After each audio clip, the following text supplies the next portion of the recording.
ఉపవాస కూడికలు. ఏంటి?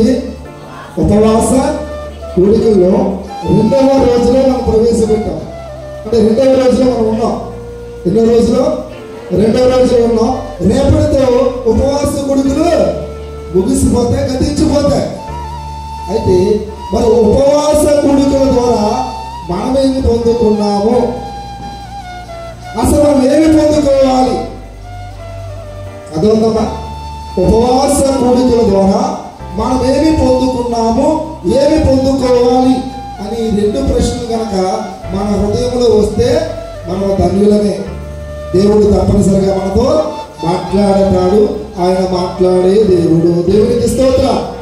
కాబట్టి చదవబడిన లేఖన భాగంలో ఈ 69వ సంకీర్తనలో కీర్తనాకారుడు లేదా ప్రధాన గాయకుడు నుండి దావీదు గారు. ఎవరంట? కీర్తనాకారుడు ప్రధాన గాయకుడు నుండి దావీదు గారు ఈ కీర్తన తన యొక్క శ్రమలో, ఆయన కష్టంలో, బాధలో ఉన్న సమయంలో దేవుణ్ణి ఆశ్రయించి ఆదరణ పొందినట్లుగా ఈ యొక్క లేఖన భాగాలు పరిశుద్ధ గ్రంథంలో మనతో మాట్లాడుతూ ఉంది. కాబట్టి మరి దేవుని సన్నిధిలో ఉన్న మనములు కూడా ఒక కీర్తనాకారుడు దావీదుగా పిలువబడిన వ్యక్తి మాత్రమే కాదు, కానీ ఇశ్రాయేలు ప్రజలను పరిపాలించే మహారాజు, ఇశ్రాయేలు దేశమంతటికి కూడా అధికారి లేదా రాజు అనేటువంటి ఒక దావీదు గారు తనకున్న స్థితిని మరచి తనకున్నటువంటి కుర్చీని విడిచి దేవుని సన్నిధిలో తనకు కలిగినటువంటి శ్రమను బట్టి లేదా సమస్యను బట్టి దేవుణ్ణి ఈ కీర్తన ద్వారా కొనియాడుతూ ఉన్నాడు. మరి మనం ఏం చేయాలి? మనం దావీదు కంటే గొప్పవారమా? మరి దావీదు నుండి అట్టి అర్హత మనకుందా? దావీదు గురించి సాక్షాత్తు యెహోవా దేవుడే ఏమని సాక్ష్యం ఇస్తూ ఉన్నాడు? నా హృదయానుసారుడు. ఎవరు? దావీదు. దావీదు నా హృదయానుసారుడు అని చెప్పి ఈ కీర్తన బట్టి దావీదు గురించి దేవుడు మాట్లాడుతున్నాడు. అలాగే పైగా చదివించారు కదా వాక్య భాగం మత్తయి సువార్త 3వ అధ్యాయం చివరి వచనంలో, ఇదిగో ఈయనే నా ప్రియ కుమారుడు, ఈయన అదే మాట్లాడారు. చెప్పాలా? పరిశుద్ధాత్మ దేవుడు తండ్రి మాట్లాడుతున్నాడంటే, తండ్రి అయిన యెహోవా దేవుడు తన కుమారుని యేసుక్రీస్తు వారిని గురించి సాక్ష్యమిస్తూ ఉన్నాడు పరిశుద్ధాత్మని ద్వారా. అర్థమైంది మీకు అందరికీ? మనం చెప్పేది బాగా అర్థమవుతుంది మీకు? పరిశుద్ధాత్ముడు అప్పుడే మన మధ్యకి రాలా. ఓకే, ఎప్పుడు వచ్చాడు? యేసుక్రీస్తు వారు చనిపోయి సమాధి చేయబడి 3వ దినమున తిరిగి లేచి శిష్యులకు అందరికీ అగబడిన తర్వాత, అనేక మందికి అగపరుచుకున్న తర్వాత మరలా తిరిగి ఆయన ఎక్కడికి వెళ్ళాడు? ఇంకనా యోహాను సువార్త 14వ అధ్యాయం మొత్తం చదువుకుంటే మీకు అర్థమవుతుంది. అక్కడ ఉంటారు 25-26 వచనంలో, నేను వెళ్ళిపోతున్నాను, మీకు ఒక ఆదరణకర్తను పంపిస్తున్నాను, ఆయన సమస్తము మీకు బోధించి ఏం చేస్తారట?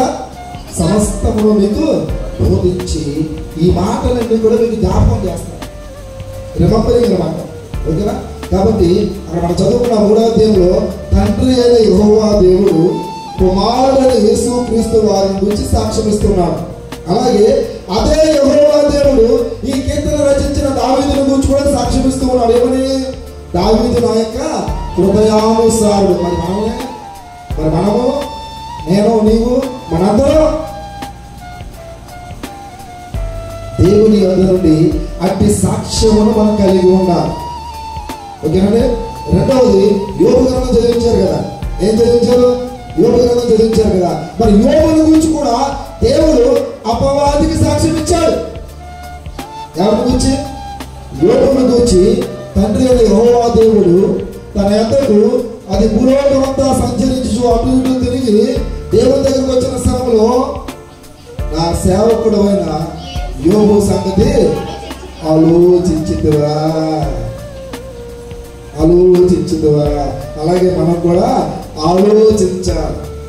చించాలి కాదు, ఆలోచించాలి. ఏం చేయాలి? ఆలోచించాలి. అదే మాట మనకి మత్తయి సువార్తలో, లోకాసువార్తలో చూడొచ్చు. ఆలోచించుడు, ఇదిగో కన్యక గర్భవతి కుమారుని కంటది. ఇవన్నీ సాధ్యం కాదు, కానీ దేవుడు సాధ్యపరిచాడు. కాబట్టి ఇక్కడ మనం ఎంతమంది చూసాం? ఇప్పుడు 3 వ్యక్తులు చూసాం. అమ్మ అర్థమవుతాం అందరికీ? ఎంతమంది చూసాం? 3 వ్యక్తులు. ఈ 3 వ్యక్తుల గురించి సాక్షాత్తు పరమదేవుడు, తండ్రి అయిన దేవుడు సాక్ష్యం ఇస్తూ ఉన్నాడు. అలాగే రేపటి రెండవ రాకడలో నిన్ను నన్ను బట్టి కూడా బయటికి రాను. దేవుని యొక్క సెలవు లేదు, బయటికి రాను. అలాగే మనం కూడా దేవుని యొక్క సెలవు పుచ్చుకునే వారంగా ఉండాలి. సెలవు పుచ్చుకోవడం అంటే ఆ సెలవు కాదు, లీవ్ లెటర్ కాదు. ఏ సెలవు? సమాధానమా. కాబట్టి ఆ జవాబును దేవుని యొద్ద నుంచి మనము పొందుకోవాలనే ఉద్దేశంతో మనము ఈ కడుపును మార్చుకుని శరీరమును బలహీనపరుచుకుని ఆత్మను ఏం చేస్తున్నాం? సిద్ధము చేస్తూ ఉన్నాం. దేవుని పాదాల దగ్గర సమర్పిస్తూ ఉన్నాం. కాబట్టి నీ శరీరము ఎప్పుడైతే నలిగిపోతూ ఉండదో, బలహీనపడుతూ ఉండదో, అప్పుడు ఆత్మ అనేది బలపడుతుంది. కాబట్టి దేవుని సన్నిధిలో చదవబడిన వాక్య భాగాన్ని కనుక మనం చూస్తే ఇక్కడ 10వ వచనంలో ఒక మాట మనకు కనబడుతుంది. ఇది ఒక ప్రశ్న. 10వ వచనంలో రాయబడిన మాటలో ఇది ఒక ప్రశ్న. ఏంటి అంటే కనుక ఉపవాసము ఉండి నేను కన్నీరు విడువగా అది నాకు నిందాస్పదమాయను. దేవునికి స్తోత్రం. సేవకులు అడిగారు, ఏమని అడిగారు? ఎంతమంది ఉపవాసం ఉన్నారు అన్నారు. ఎంతమంది ఎత్తారు? కొంతమంది ఎత్తారు. మరి మిగిలిన వారు దేవుని రాకడ ఇప్పుడే వచ్చేసింది అనుకో, నీ పరిస్థితి ఏంటి?